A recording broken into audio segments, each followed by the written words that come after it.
भाइयों बहनों, ये काम पहले भी हो सकते थे, लेकिन जिनके ऊपर बिहार को आधुनिक ट्रेनें देने की जिम्मेदारी थी, उन्होंने रेलवे में भर्ती के नाम पर आपकी जमीन लूटने का काम किया, गरीबों की जमीन लिखवा ली। सामाजिक न्याय की उनकी यही तरीके थे, गरीब को लूटना, उनके अधिकारों को लूटना, उनकी मजबूरी का फायदा उठाना और खुद राजाशाही की मौज करना। बिहार के आप लोगों को जंगल राज वालों के झूठ और धोखे, उससे आगे भी सावधान रहना बहुत जरूरी है। साथियों, बिजली के बिना विकास अधूरा है। जब बिजली होती है तो औद्योगिक विकास होता है। जब बिजली होती है तो जीवन आसान होता है। और 21वीं सदी तो टेक्नोलॉजी से दौड़ने वाली सदी है, इसलिए डगर डगर पर बिजली की जरूरत रहने वाली है। बीते वर्षों में बिहार में बिजली उत्पादन पर बहुत जोर दिया गया है। आज बिहार में बिजली की खपत 10 साल पहले से 4 गुना हो गई है। नबीनगर में एनटीपीसी का बड़ा पावर प्रोजेक्ट बन रहा है। इस पर 30,000 करोड़ रुपया खर्च किए जाएंगे। इससे बिहार को 1500 मेगावाट बिजली मिलेगी। बक्सर और पीरपैंती में भी नए थर्मल पावर प्लांट शुरू हो जाएंगे। भाइयों बहनों, अब हमारा ध्यान भविष्य की ओर है। हमें बिहार को ग्रीन एनर्जी की ओर लेकर जाना है और इसलिए कजरा में सोलर पार्क का निर्माण भी हो रहा है। पीएम कुसुम योजना के तहत सौर ऊर्जा से किसानों को कमाई के विकल्प दिए जा रहे हैं।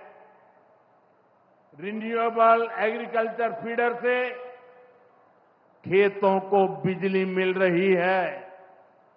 हमारे इन प्रयासों का असर है कि यहां के लोगों का जीवन बेहतर हुआ है।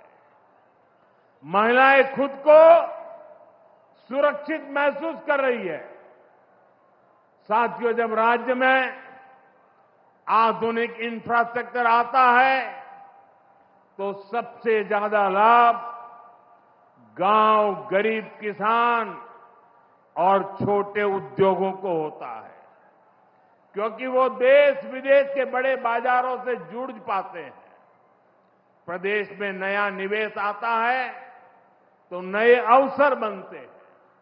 आप देखिए, पिछले साल हुई बिहार बिजनेस समिट में बड़ी संख्या में कंपनियां यहां निवेश के लिए आगे आई। जब राज्य में उद्योग आता है तो लोगों को मजदूरी के लिए पलायन नहीं करना पड़ता, किसानों को भी नए विकल्प मिलते हैं। यातायात की सुविधाएं सुधरने से उनकी उपज भी दूर दूर तक जा पाती है। भाइयों बहनों, हमारी सरकार बिहार के किसानों की आय बढ़ाने के लिए लगातार काम कर रही है। यहां 75 लाख से ज्यादा किसानों को पीएम किसान सम्मान निधि के तहत आर्थिक सहायता मिल रही है। हमारी सरकार ने मखाना बोर्ड की घोषणा की है। हमने बिहार के मखाना को जीआई टैग दिया। इससे मखाना किसानों को बहुत लाभ हुआ है। इस साल के बजट में हमने बिहार में फूड प्रोसेसिंग के लिए नेशनल इंस्टीट्यूट का भी ऐलान किया है। अभी 2-3 महीने पहले ही कैबिनेट ने 2-3 दिन पहले ही कैबिनेट ने खरीफ के मौसम के उसके लिए धान समेत 14 फसलों की एमएसपी को बढ़ाने को मंजूरी दी है। इससे किसानों को अपनी फसलों का बेहतर दाम और आमदनी भी बढ़ेगी।